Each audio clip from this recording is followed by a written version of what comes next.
여호와여, 주의 분노로 나를 책망하지 마시오며 주의 진노로 나를 징계하지 마옵소서. 여호와여, 내가 수척하였사오니 내게 은혜를 베푸소서. 여호와여, 나의 뼈가 떨리오니 나를 고치소서. 나의 영혼도 매우 떨리나이다. 여호와여, 어느 때까지니까? 여호와여, 돌아와 나의 영혼을 건지시며 주의 사랑으로 나를 구원하소서. 사망 중에서 주를 기억하는 일이 없사오니 수월에서 주께 감사할 자 누구리이까? 내가 탄식함으로 피곤하여 밤마다 눈물로 내 침상을 띄우며 내 요를 적시나이다. 내 눈이 근심으로 말미암아 쇠하며 내 모든 대적으로 말미암아 어두워졌나이다. 악을 행하는 너희는 다 나를 떠나라. 여호와께서 내 울음소리를 들으셨도다. 여호와께서 내 구원 간구를 들으셨으며 여호와께서 내 기도를 받으시리로다.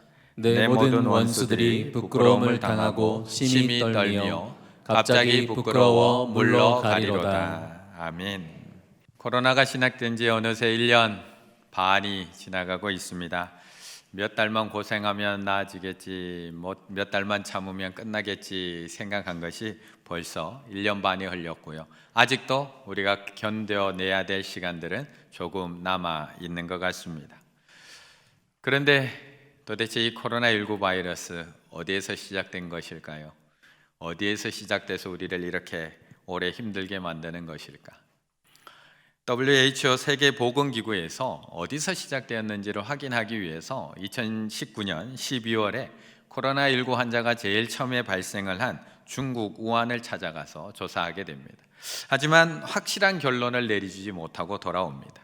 이후에 지금도 조 바이든 미국 대통령뿐만 아니라 캐나다 총리까지도 중국에 있는 우한 연구소에서 시작되었을 것이다 라고 추측을 하면서 계속해서 조사를 할 것을 계속해서 지시하고 있습니다. 그런데 얼마 전에는 코로나가 중국이 아니라 이탈리아에서 시작된 건 아닌가라는 의견도 제기가 되고 있는 상황입니다. 이탈리아의 주세페 레무치라고 하는 의학연구소장이 한 라디오 방송에서 이렇게 인터뷰를 하게 됩니다.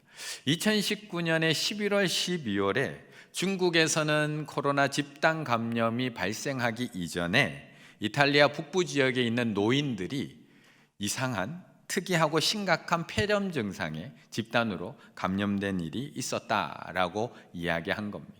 그러다 보니까 사람들은 거기서 시작된 것은 아니지만 거기서도 뭔가 퍼져나온 것은 아닌가라고 또한 추측하고 있습니다. 도대체 어디서 코로나가 시작된 것일까요? 어디서? 중국 우한일까요? 아니면 이탈리아 북부의 한 작은 도시일까요? 아니면 또 다른 시작점이 있는 걸까요? 그런데 저는 이런 기사들, 이런 글들을 읽을 때마다 늘 드는 생각이 뭐냐 하면 사람들은 왜 이렇게 기원을 찾으려고 하는 걸까? 사람들은 왜 이렇게 출발점을 찾으려고 하는 걸까입니다. 왜 이렇게 끝까지 코로나가 시작된 지 1년 반이 지났음에도 불구하고 왜 꼭 그 기원을 찾아내려고 하는 걸까? 그러면서 때로는 그 기원을 찾아내지 못하면 때로는 억측성 추측까지도 가지고 와서 그 기원이 여기가 아닐까라고 이야기하고 싶은 것일까? 몇 년 전에 알쓸신잡이라고 하는 프로그램에서 각 분야의 전문가들이 와서 서로 대화하는, 편안하게 대화하는 그런 프로그램에서 경희대 물리학과 교수인 김상욱 교수라는 분이 이렇게 사람이 기원을 찾으려고 하는 부분에 대해서 이렇게 이야기를 했습니다. 모든 문제의 답은 결국 시작점을 찾는 것이다. 모든 문제의 답은 결국 시작점을 찾는 것이다. 시작점을 찾게 되면 그 이후에 일어나는 일에 대해서 알 수 있고 이해할 수 있기 때문이라는 것입니다.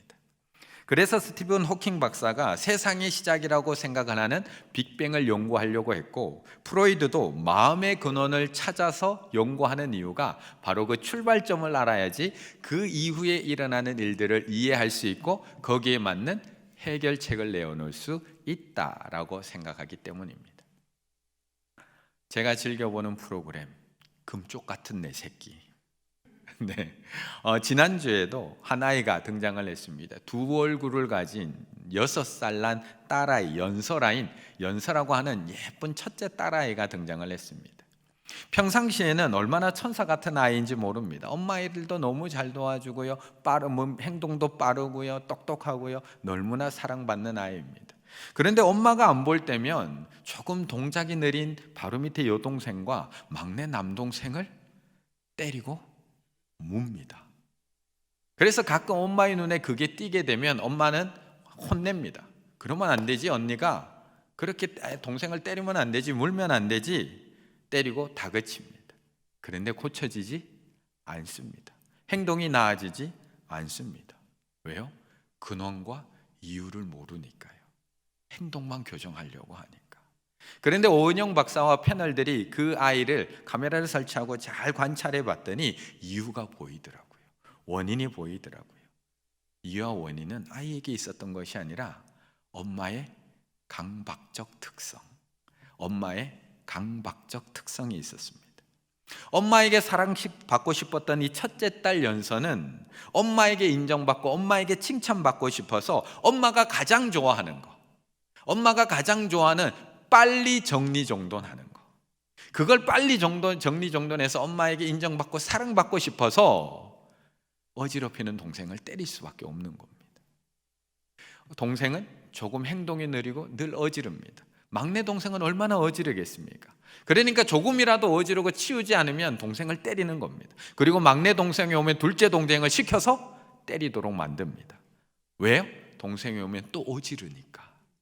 이 업무를, 이 미션을 수행해야 되는 겁니다. 빨리 수행해서 엄마를 기쁘게 해서 엄마에게 칭찬받고 사랑받고 싶어서.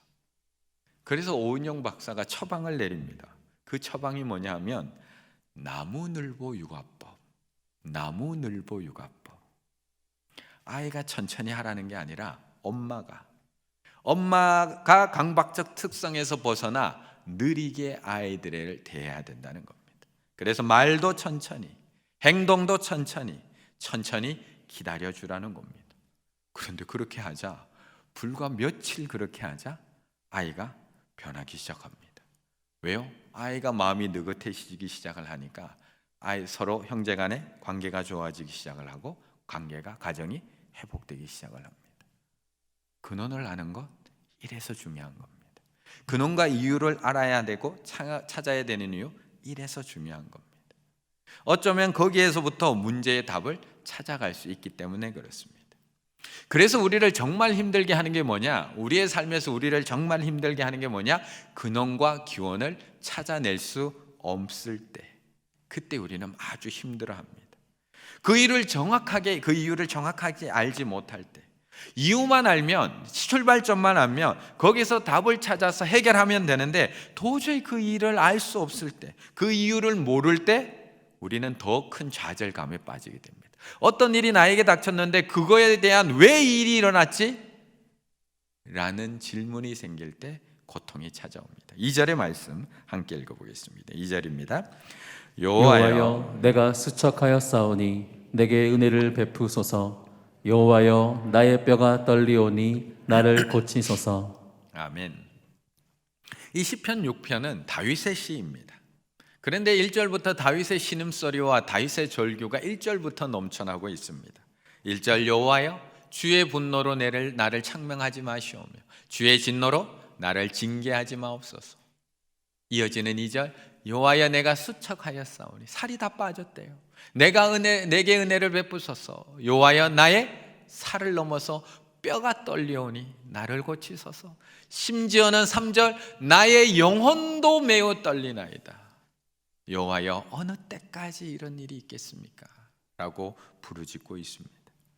그래서 많은 성경학자들은 이 6편을 보면서 추측합니다. 분명히 밧세바와의 범죄 이후에 경험하고 있는 영혼의 고통일 것이라고 추측을 합니다. 우리아의 아내였던 밧세바를 취한 이후에 우리아마저도 전쟁에 내어보내서 죽게 만든 그 일로 인해서 하나님이 자신을 떠나가심을 경험하면서 지금 그는 심각한 영혼의 고통, 심각한 영혼의 분리, 심각한 영혼의 떨림을 경험하고 있다라고 추측을 합니다.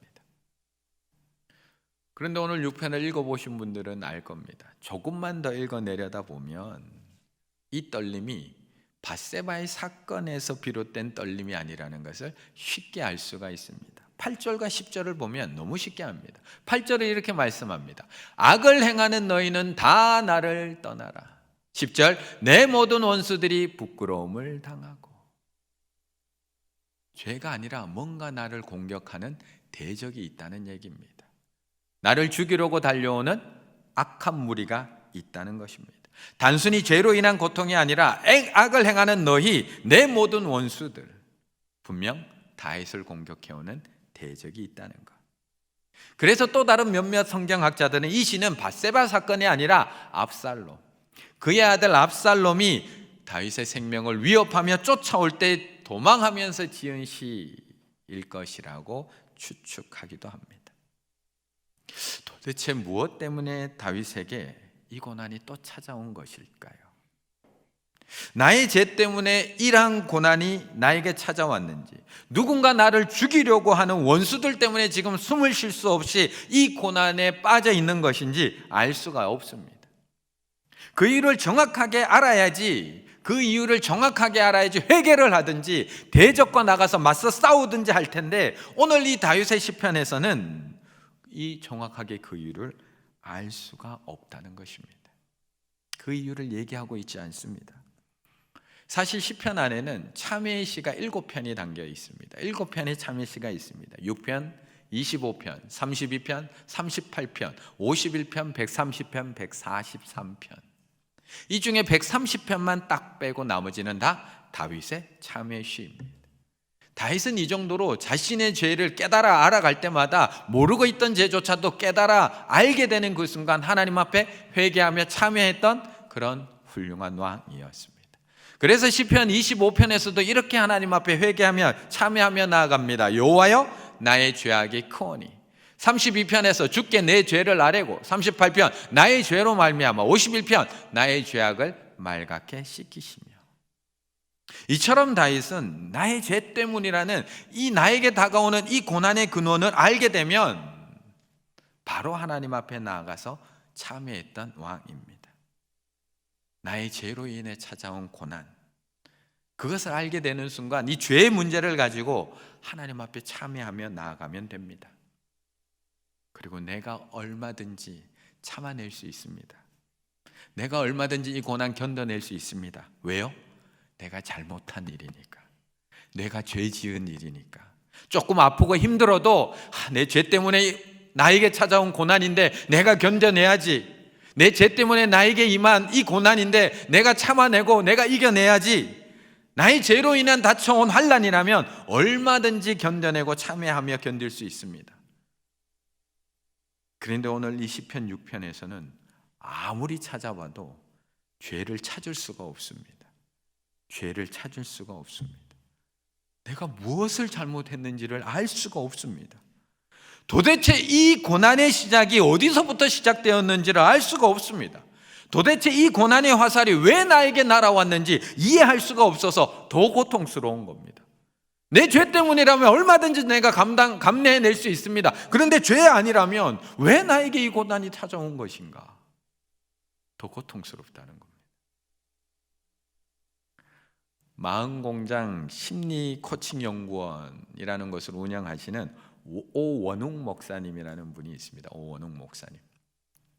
이분이 나침반이라고 하는 그런 신앙 강의 시간에 이제 TV에 나오셔서 자신의 삶을 간증을 이렇게 나눠준 그 내용을 제가 잠깐 얼마 전에 들었는데요. 그때 이 오원웅 목사님이 자신의 삶을 이렇게 풀어서 우리에게 나눠주시더라고요. 자신이 결혼한 이후에 자신은 결혼을 해서 아이를 낳아서 부인과 함께 행복하게 살고 싶었다고 합니다. 특히 아내는 아이를 너무 좋아했고 아내의 꿈은 아이를 많이 낳아서 행복한 가정을 만드는 것. 그런데 결혼을 했는데 1년이 지나도 2년이 지나도 3년이 지나도 아이가 생기지 않습니다. 점점 시간이 지날수록 부부는 초조해집니다. 결국에는 난임을 가지고 여러 병원을 다니게 됩니다. 이 병원도 가게 되고 저 병원도 가게 되고 진료도 받아보고, 하지만 아무런 성과가 없습니다. 그런데 검사 결과 아내가 아닌 남편에게 큰 문제가 있다는 것을 알게 됩니다. 이후에도 많은 시도를 해봅니다. 하지만 결국은 아이를 갖지 못합니다. 실망이 찬 아내였지만 그래도 남편을 위해서 위로해 줍니다. 괜찮아. 우리 둘이 행복하게 잘 살면 되잖아. 우리 둘이 행복하게 살아. 라고 아내가 위로해 줍니다. 하지만 그렇게 위로는 했지만 아내는 깊은 우울감에 빠집니다. 나중에는 심각한 우울증에 들어가게 되고요. 나중에는 밤마다 새벽마다 아내가 우는 모습을 옆에서 지켜보게 됩니다.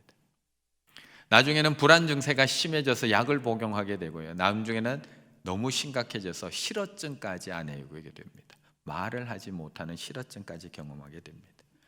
그때 이 목사님은 하나님한테 물었답니다. 하나님, 왜 우리 가정에 이런 일을 허락하시는가요? 하나님, 왜 저에게 이런 고난을 주시는가요?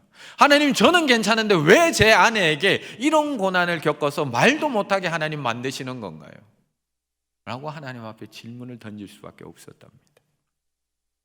그런데 그렇게 힘들어하고 있는 그때에 어떤 한 신앙인이 찾아와서 자신들에게 이렇게 위로를, 이렇게 조언을 해주더랍니다. 한나의 기도를 알지 못하세요? 한나의 기도를. 하나님 앞에 더 기도하세요. 하나님 앞에 끝까지 기도하세요. 그러면 한나처럼 하나님께서 들어주실 거예요. 더 기도하세요. 그런데 그 신앙의 조언이, 그 말이 이 부부에게는 너무 비수처럼 들렸다고 합니다. 그러면서 아무리 고통의 이유를 찾으려고 해도 찾기 어려울 때, 아무리 고통의 이유를 찾으려고 해도 찾기 어려울 때 영혼의 위기는 찾아온다라고 이야기합니다. 왜 고난이 나에게 찾아왔는지 알면 얼마든지 견뎌낼 수 있고 이겨낼 수 있고 어떻게든 해결책이라도 찾아볼 수 있는데, 우리와 마주한 고통에 이름을 붙일 수 없을 때, 우리와 마주한 그 고통에 내가 이름을 붙일 수 없을 때, 그때 영혼의 위기는 찾아온다라고 그 목사님께서 이야기하시더라고요. 오늘 다윗도 찾을 수가 없습니다. 분명 하나님의 분노는 느껴지고 하나님의 진노는 찾아왔는데 그 이유를 알 수가 없습니다. 근심 때문에 내 얼굴에 살은 다 빠져서 수척해 있고 내 몸만 떨리는 것이 아니라 뼈와 영혼까지 떨리고 있음에도 불구하고 도대체 이 고난의 화살이 왜 나에게 찾아왔는지 알 수가 없는 겁니다. 그래서 다윗은 방법을 바꿉니다. 지금까지는 나에게 왜 이런 고난이 찾아왔습니까? 라고 물었는데 그 이유와 원인을 찾던 다윗이 이제 찾는 대상을 바뀌기 시작을 합니다. 4절의 말씀 함께 읽겠습니다. 4절입니다. 여호와여 돌아와 나의 영혼을 건지시며 주의 사랑으로 나를 구원하소서. 아멘. 우리는 그 문제의 시작점만 찾으면 해결책을 찾을 수 있다는 생각으로 열심히 그 이유를 찾아다닙니다. 우리는 그 문제와 이유와 원인을 찾으면 얼마든지 우리가 대응책을 만들 수 있다고 생각해서 지금까지 그 원인을 찾고 또 찾으면 우리는 오늘도 살아가고 있습니다. 그런데 그 시작점, 출발점을 찾기가 쉬우시던가요? 그 원인을 찾기가 쉬우시던가요? 그 이유가 명확하게 나오던가요? 아니요, 우리는 그 이유를 모를 때가 훨씬 더 많습니다. 도대체 왜 이 일이 나에게 일어났는지, 왜 이 문제가 우리에게 발생했는지, 왜 이 고난이 나에게 찾아왔는지 추측할 뿐이지 모를 때가 훨씬 더 많습니다. 왜냐하면 고난의 이유는 너무 다양하기 때문에 그렇습니다. 너무 다양하기 때문에. 그래서 많은 목회자들이나 많은 신앙인들이 그 고난의 이유에 대해서 다양하게 이해하거나 설명할 때가 많이 있습니다. 어떤 분들은 이 고난의 이유를 4가지로 정리하는 분도 있고, 어떤 분들은 5가지, 어떤 분들은 8가지로 정리하는 분도 있고, 어떤 분들은 많게 21가지의 고난의 이유를 찾는 분도 있습니다. 그 중에 한 책, 크리스찬에게 고난이 닥치는 21가지 이유라는 책이 있습니다. 이 책에는 21가지 이유를 거기다가 말씀 속에서 찾아서 거기다가 실어놨습니다.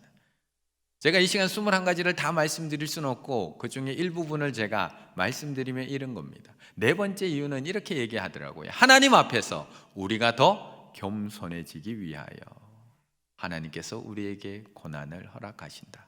동의하시나요? 6번째, 더 큰 축복을 받을 수 있도록 준비시키기 위하여. 동의하시나요? 기적을 경험하도록 준비시키기 위하여, 우리를 더욱 성숙시키기 위하여, 우리의 자만심을 없애기 위하여 기도로 하나님께 주님께 더 가까이 나아가기 위하여, 우리의 믿음을 연단시키기 위하여. 동의하시나요? 이 외에도 14가지나 이유가 더 있다고 이야기합니다. 고난의 이유를 찾는 것 이처럼 중요합니다. 그리고 하나님께서 우리에게 이 고난을 허락하신 이유를 알아가다 보면 우리를 향하신 아버지의 마음을 충분히 이해하기도 하고, 또 때로는 그 고난을 이겨낼 수 있는 힘이 생기기도 합니다. 그리고 우리는 이 고난의 이유를 알고 나서야 비로소 고난이 축복입니다 라고 고백할 수 있게 됩니다. 하나님, 나를 더 겸손하게 만들기 위해서 이 고난을 주셨군요. 바울에게 육체의 가시를 주신 것이 자만하지 않기 위하여 바울에게 그 육체의 가시를 남겨둔 것처럼 저에게도 이 고난을 주신 이유가 자만하지 않기 위하여, 겸손하게 하기 위하여 이 고난을 주셨군요. 아니면 앞으로 더 큰 축복을 주시기 위해서, 저를 준비시키기 위해서 이 고난을 주셨군요. 욥도 분명히 그렇게 다 잃었지만 마지막에 와서는 2배로 축복받았잖아요. 잃어버렸던 가축들 2배로 축복받았고, 잃어버렸던 재산들 2배로 다 거뒀잖아요. 그리고 잃어버렸던 자식들도 10명 그대로 다시 다 돌아왔잖아요. 그럼 저에게도 축복을 주시기 위해서 나에게 이런 고난으로 준비시키는 거군요. 아니면 하나님께서 분명히 나를 연단시키는 거군요. 제 믿음이 이렇게 연약하니까 이 고난을 통해서 저를 연단시켜서 저를 정금같이 저를 단련시키는 거군요. 나의 길 오직 그가 하시나니 나를 단련하신 후에 내가 정금같이 나오기를 원하시는군요. 이유를 알면 견딜 수 있습니다. 고난의 이유를 깨닫게 되면 버틸 수 있는 힘은 생기게 됩니다. 그런데 그것만으로 고난이 해결되지는 않습니다. 그것만으로 고난이 해결되지는 않습니다. 고난의 이유를 알고 원인을 알게 되는 것만으로도 우리는 이겨낼 수 있는 힘이 생기는 건 맞습니다. 하지만 그걸 이유를 아는 것만으로 고난의 화살이 사라지거나 대적이 물러가지는 않는다는 것입니다. 그래서 오늘 다윗은 고난의 이유를 찾는 것을 넘어서 고난의 해결자를 찾기 시작을 합니다. 고난의 이유를 찾는 것을 넘어서 고난을 해결시켜 주실 하나님을 찾기 시작을 합니다. 8절의 말씀 함께 있습니다. 8절입니다. 악을 행하는 너희는 다 나를 떠나라. 여호와께서 내 울음소리를 들으셨도다. 아멘. 성경에 보면 고난의 이유, 고난의 원인을 끝까지 찾아 헤맨 한 사람이 있습니다. 그 사람이 누구냐 하면 욥입니다. 욥. 그는 분명히 알고 있었습니다. 지금 이 고난의 화살을 쏜 분이 누구인지를 그는 분명히 알고 있었습니다. 욥기 6장 4절의 말씀에 보게 되면 욥이 이렇게 고백을 합니다. 전능자의 화살이 내게 박힘에, 전능자가 쏜 그 화살이 내게 박힘에 나의 영이 그 독을 마셨나니 하나님의 두려움이 나를 엄습하여 치는구나. 그래서 그는 계속해서 하나님 앞에 묻고 있습니다. 왜 나에게 이런 일들이 일어나는 것이죠? 왜 나에게 이런 재앙이 멈추지 않는 것이죠? 가축들 다 빼앗기고 집 재산은 다 타버리고 자녀들은 다 죽어버리고 몸에 질병은 찾아오고 아내는 나를 욕하고 떠나가 버리고 이 고난의 화살들이 왜 나에게 멈추지 않는 것이죠? 하나님 앞에 원망은 하지 않고 있지만 하나님 앞에 끊임없이 질문을 던지며 이유를 찾고 있는 것이 욥입니다. 그리고 그의 세 친구도 그를 찾아와서 그에게 끊임없이 묻고 있습니다. 고난의 이유가 뭐야? 네가 당하고 있는 고난의 이유가 뭐야? 그 이유를 찾아야지만 네가 그 고난으로부터 벗어날 수 있잖아. 그 고난의 이유가 뭐야? 죄야. 네가 알지 못하는 분명히 죄가 있을 거야. 네가 부지중에 지은 분명히 죄가 있을 거야. 잘 생각을 해봐. 회개하라고 그 친구들이 조언하는 겁니다. 그런데 그렇게 치열하게 고난의 이유를 찾았던 욥이 욥기 38장부터 하나님과의 질문과 대화 속에, 친구들과의 질문과 대화가 아닌 하나님과의 질문과 대화 속에서 깨닫게 됩니다. 욥은 38장 이후에 하나님과의 대화하면서 깨닫게 됩니다. 무엇을? 내가 찾아야 될 것은 고난의 이유가 아니라 이 고난에서 건져주실 하나님을 찾아야 된다는 것을 그때 비로소 깨닫게 됩니다. 내가 이 고난의 화살을 가지고 구하고 찾아야 할 것은 고난의 이유가 아니라 나를 이 고난으로부터 건져내 주시고 나를 이 고난으로부터 구원해 내시며 나를 이 웅덩이로부터 회복시켜 주실 하나님을 찾아야 된다는 것을 그때 비로소 깨닫게 됩니다. 그래서 욥은 그 마지막 욥기 42장에 들어가면서 이렇게 고백하고 있는 겁니다. 주께서 못하실 일이 없사오며 무슨 계획이시든 못 이룰 것이 없는 줄 아오니 무지한 말로 이치를 가리는 자가 누구니까? 나는 깨닫지도 못한 일을 말하였고 스스로 알 수도 없고 헤아리기도 어려운 일을 말하였나이다. 욥은 하나님과의 대화 속에 알게 됐습니다. 지금까지 자기가 새 친구들과 했던 그 토론의 이야기들, 고난의 이유가 무엇인지, 왜 나에게 찾아왔고 왜 나에게 이 고난이 왔는지를 이야기 나눴던 그 말들이 얼마나 무지한 이야기였는지를 그때 비로소 깨닫게 된 겁니다. 지금까지 이 고난의 이유가 이것이다 저것이다 주장했던 자신들의 이야기가 얼마나 어리석은 말들이었는지를 그때서야 깨닫게 된 것입니다. 그런데 오늘 다윗은 고난의 이유를 찾지를 않습니다. 그렇게 울부짖고 나서 고난의 이유 찾지 않습니다. 하나님, 이번에는 제가 무슨 죄를 지었기 때문에 이 고난이 찾아온 거죠? 왜 이 고난의 화살이 저에게 또 날라온 것이죠? 하나님 앞에 묻지 않습니다. 왜 저에게 이런 고난을 허락하시는 건가요? 살이 떨리고 뼈까지 떨리고 영혼까지 떨리는 이 고난 앞에서 하나님 앞에 묻지 않습니다. 그는 도리어 4절에서 하나님 앞에 자신을 건지실 하나님 앞에 하나님을 찾고 있습니다. 4절, 여호와여 돌아와 나의 영혼을 건지시며 주의 사랑으로 나를 구원하소서. 고난의 이유를 찾는 것이 아니라 여호와여 돌아오소서 하나님을 찾고 있습니다. 그렇게 하나님을 찾아도 찾을 수 없자 6절에서는 내가 탄식함으로 피곤하여 밤마다 하나님 앞에 눈물로 침상을 띄우며 요를 적시며 기도하는 겁니다. 하나님 돌아와 주세요. 하나님 돌아와 주세요. 하나님, 고난에 빠져 있는 저를 구원해 주세요. 하나님 앞에 눈물의 기도를 드리고 있는 겁니다. 하나님은 우리에게 고난의 이유를 찾으라고 이야기하신 적이 없습니다. 하나님은 우리에게 고난 속에 숨겨진 이유를 찾아서 끝까지 견뎌내라고 이야기하신 적이 없습니다. 하나님은 끊임없이 우리에게 여호와를 찾으라, 하나님을 찾으라, 내 얼굴을 찾으라, 나를 찾으라고 말씀하시지 고난의 이유를 찾으라고 말씀하시지를 않습니다. 그래서 이사야서 55장, 너희는 여호와를 만날 만할 때에 찾으라, 너희는 내 얼굴을 찾으라, 하나님을 찾는 너희들아 너희 마음을 소생하게 할지라, 너희는 나를 찾으라, 그리하면 살리라. 이유를 찾아야 사는 것이 아니라 그 고난을 해결해 주실 수 있는 하나님을 찾아야 살리라 말씀하고 있는 겁니다. 우리 성도님들은 요즘 무엇을 찾고 계시는가요? 아직도 고난의 이유만 찾고 계시는 건 아닌가요? 우리 집이 이렇게 어렵게 된 이유, 왜 우리 집에 이런 일들이 자꾸 일어나지? 왜 우리 부모님들이 이렇게 계속 아프시지?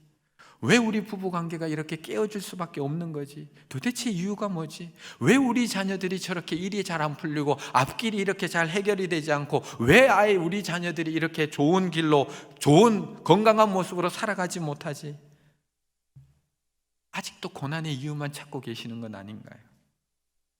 그리고 그 화살이 결국에는 마지막에는 꼭 나를 향하잖아요. 꼭 자책하잖아요. 나 때문이지. 착해서 남도 탓 못하시고 다 나 탓하잖아요. 나 때문이지. 나 때문이지. 다 부모 죄 때문이지. 내가 잘못해서 그렇지. 내가 제대로 안 가르쳐줘서 그렇지. 내가 하고 싶은 거 못하게 해줘서 그렇지. 그 원망의 화살을 나에게 쏘아대며 또 아파하고 또 좌절하고 계신 것 아닌가요?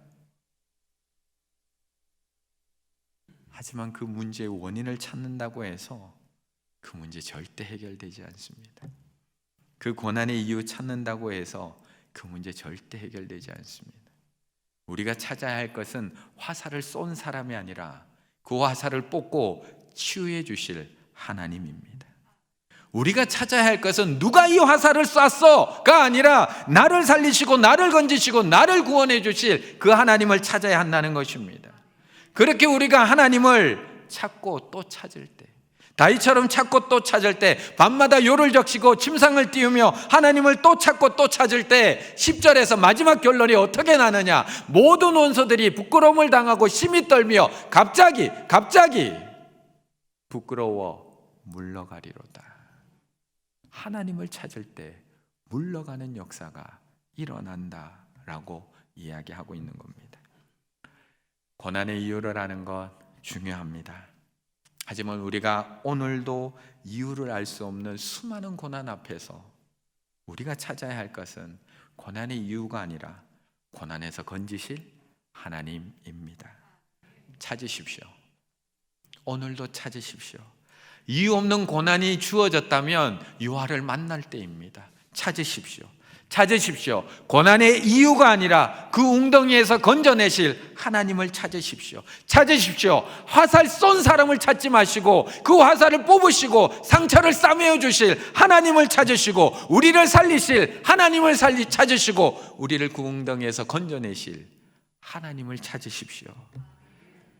나에게 화살 쏜 사람, 화살을 맞은 이유를 찾다가 중간에서 쓰러져 죽어가는 영혼이 아니라 이 화살을 뽑아주실 수 있는 분, 이 상처를 싸매어 주실 수 있는 분, 이 고난의 구렁텅이에서 나를 건져 올리셔서 나를 구원하실 하나님을 찾으심으로 그 영혼이 회복되고 그 가정이 치유받는 놀라운 은혜를 경험하는 우리 충일의 가족들 다 되시기를 간절히 바라겠습니다.